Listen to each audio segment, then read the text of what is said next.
Hello everybody, I'm KC, and welcome to the latest First Impressions video, which are my very unscripted initial thoughts on Doctor Who Season 10, Episode 6, Extremis. And since I haven't had the chance to properly review an episode of Doctor Who since the pilot, even though I am working on a review of Thin Ice, it's just taking a long time to get out, I did want to say that I am thoroughly enjoying Season 10. I have loved the episodes. I think that this is a amazing season so far. Probably Capaldi's best, but it might be a bit too early to make that call because Season 8 was really good. And this episode follows it. It was good. I don't think it was great, but I don't think it needed to be for a reason that we'll talk about in the end. But again, since I haven't reviewed any of the episodes lately, let's talk about something that happened recently that I was really interested in. In the previous episode, Oxygen, the Doctor has an accident that causes him to become blind.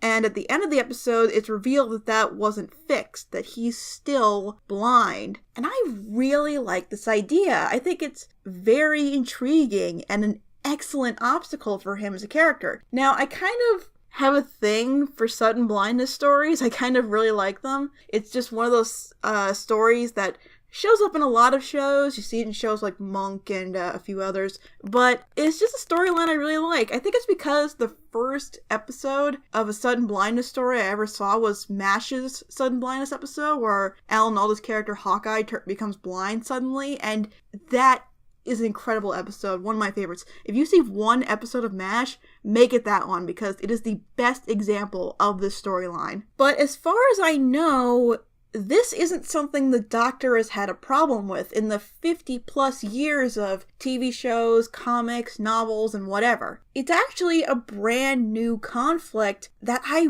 really want to see the results of. They didn't dwell on it too much in this episode, at least not as much as I thought they were going to, but it is still an obstacle. One of the biggest bits of this obstacle is that he's not telling Bill. He refuses to tell Bill that he is still blind. And this could have been insanely contrived, like, oh, don't tell your partner about your big handicap because, reasons, because we need it to become a problem in a later episode that she doesn't know, or have the reveal come at a really inconvenient time.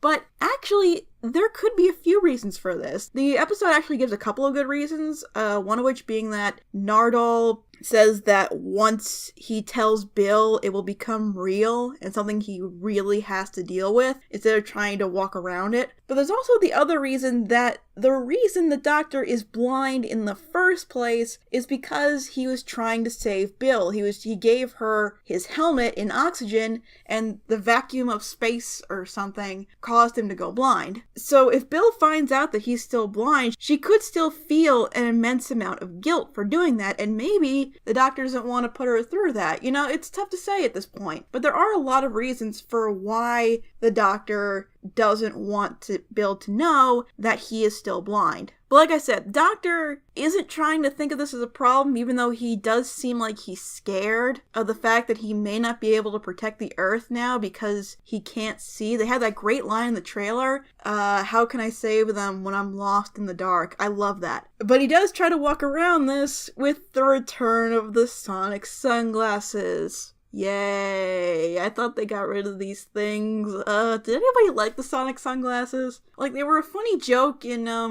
The Witch is Familiar, I think is where they debuted. Like, yeah, they were funny in that one episode, but then they kept them, and they're dumb. Like, at least it kind of makes sense. At least it kind of makes sense that he's using them now. And at least, one, they didn't get rid of his new screwdriver, he is still using it. And the glasses don't fix his blindness. It just gives him this kind of weird radar-like sense of the basic outline of everything around him. He still can't fully see. They're just kind of, help him get a sense of his surroundings. Really no detail or anything else like that. At least it seems like that. That might have been, it was a bit confusing. Maybe they'll elaborate on it more in the next episode, but yeah, not a fan that the sonic sunglasses are back, but, at least it makes sense. And whenever the Doctor does get his eyesight back, maybe they'll destroy them or something. Hopefully. But let's actually get to the actual plot of this episode, because that was probably a very long bit of rambling, but I really like the idea, and I want to see how it's expanded on in future episodes. Okay, so Extremis. I don't really have much to say about the basic plot, but basically, real quick, the Doctor is summoned by the Pope, because of course, to check out a book called Veritas, literally translating to the truth, to see what is in it and what it means, because apparently everyone who has read this book has killed themselves, has committed some kind of mass suicide. So the Doctor goes, and obviously he needs to read a book, and can't, because he's blind. And then they have this weird bit where he has like this bit of Gallifreyan technology, I'm assuming, that can temporarily restore his eyesight so he can read it, but there's a cost, but it doesn't really matter for reasons we'll talk about in a minute. And he does find out what the truth in Veritas is. But let's go over a couple other points first. Okay, first off,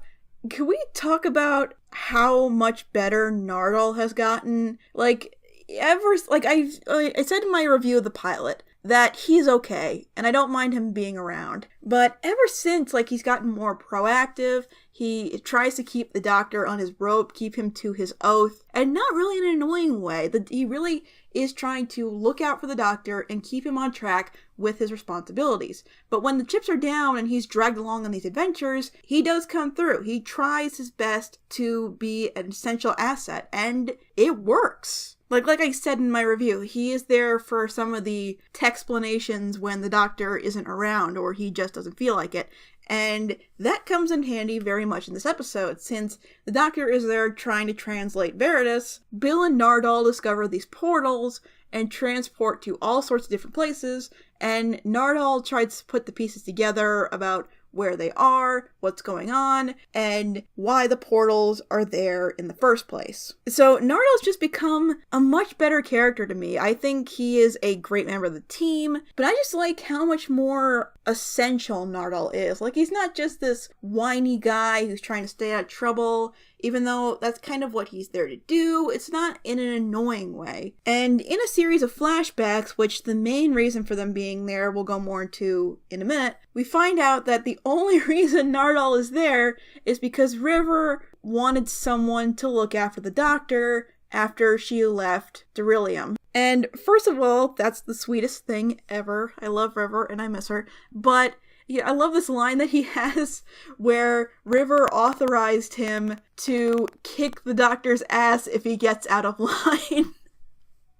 That's the best thing ever, and it made me appreciate Nardole so much more. And it's nice to know the reason he's there. I think that was the biggest thing that was jarring to a lot of us. Why was he there in the first place? That was the thing that was so confusing to all of us.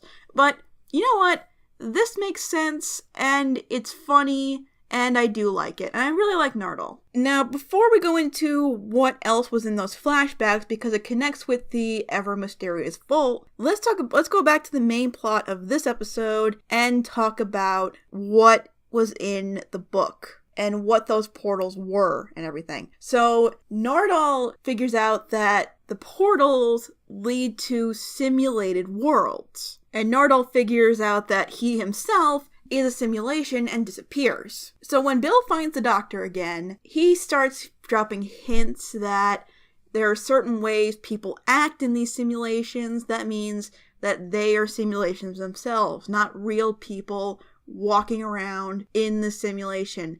And it sounds very similar to how Bill's been acting and how the Doctor has been acting. And as I'm watching this, I keep saying to myself, please don't do what I think you're gonna do. If you even try to imply that everything in Doctor Who, and maybe expanded on, because remember there are spin-offs, has been nothing but some weird alien simulation, tread lightly, show. Because if that was the case, you were going to have many angry fans, including myself, breaking down your door, or at the very least, your Twitter accounts. I don't know who wrote this. I'm pretty sure it wasn't Moffat, but I was so worried that this is where they were going. But thankfully, I cannot express how thankfully, that's not what they're doing. Now don't get me wrong, the Doctor and Bill are simulations, but simulated versions of the real people, and only in this episode. Okay, so what happened is, some alien race, I can't remember if they said the name, I've only seen this episode once, has created this simulation of everything and everyone on Earth to study their history, their habits, and how to properly take down humanity for a full-scale invasion. And the Doctor, even though he is a simulation being the Doctor, figures this out. So this wasn't an entire series thing. The events of only this episode are where the simulation begins and ends. And they even have visual cues to let you know where reality ends and the simulation begins, and vice versa. Did you catch it? After the theme song, there's a glitchiness, and then you see the Doctor meeting with the Pope. So that's to let you know where the simulation is. And it even explains this thing where they released a clip before the episode aired of the Pope barging into Bill's apartment while she's on a date. And it was just him jabbering along in Italian and stuff. Now, it is funny, but a lot of people, including myself, were wondering why the TARDIS wasn't translating the Pope's Italian, because it's established that once you've entered the TARDIS and spent a decent amount of time in it, it'll translate any language for you. With the knowledge that this episode has been a simulation created by a bunch of aliens, that makes sense. So it's a nice way to explain that little bit of inconsistency, even if it may not have been intentional. Maybe it was, maybe it wasn't, who knows. But I do like this idea of how deeply this alien race, which do enter the simulation at one point to try and threaten the Doctor to stop him from interfering, because he is a simulated version of the Doctor, he'd probably figure it out. And these things are creepy, and the way they shoot them through the Doctor's somewhat restored blurry vision is pretty freaking terrifying. It's like right up there with the Weeping Angels. Like, this is one of those watch behind the couch episodes. They're really creepy. And I'm sure they're only going to get creepier once we get to this full-scale invasion. So the reason we see any of this at all is because the simulated Doctor sends all of this information to the real Doctor somehow, and that is where this plot kicks in. So that's why it's kind of tough to talk about the overall plot of this episode, because it was mostly setup. I didn't realize at the time that this was the beginning to a 3-part story. And I've mentioned this before, and I know a lot of other people have mentioned this, that it's really tough to talk about setup episodes for multi-part stories because the story isn't done yet. But as far as setup, it's pretty good. And because the Doctor is still blind, and he knows that this massive invasion, who knows a lot about the human race, possibly more than any other enemy, is coming to Earth to possibly take it over or destroy it, or we don't know what they want with it yet, but I'm obviously going to assume it can't be good. It creates this huge conflict for him that I can't wait to see how they resolve it, because the promotions for the next episode looked really promising.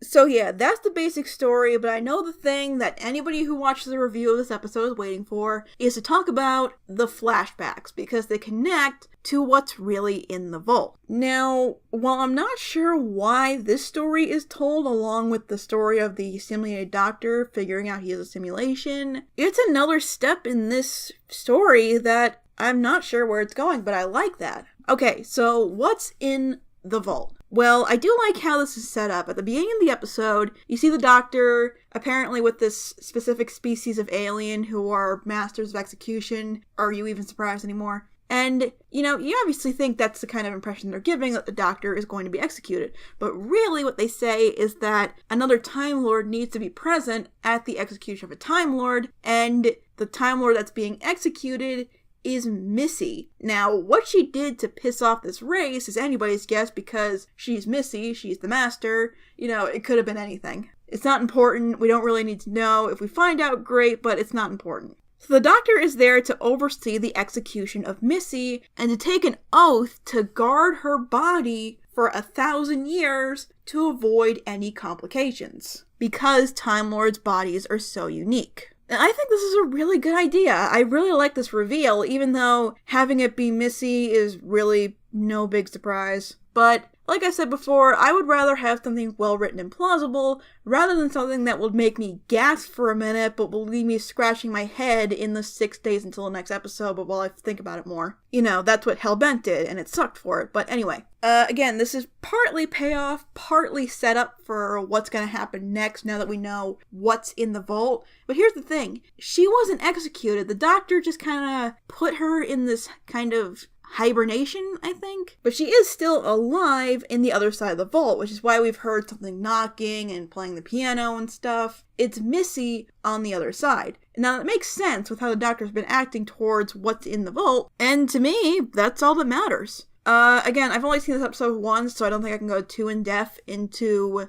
the flashback moments itself, the things that are said and how that implies the Doctor and Missy's relationship, but I really like the acting. Michelle Gomez, Peter Capaldi, in those moments, top notch. Some of the best moments for Michelle Gomez since she became the Master. It was amazing. And even the moments in the beginning and the end where the Doctor is talking to Missy through the vault about his problem, about what he's gonna do now that he's blind and that he's somewhat scared. It's another moment of how they are connected even though they have this weird, complicated frenemy relationship. So yeah, not the most surprising thing ever, but this episode had a couple of shocking moments that made up for it, and we still need John Sim in there somewhere because they released that in the trailer. I still don't get why. I don't know if I ever mentioned this, but could we talk about how weirdly spoilerific the promotion is for this season? I'm sure they're just trying to get back viewers after the meh reception season 9 got, but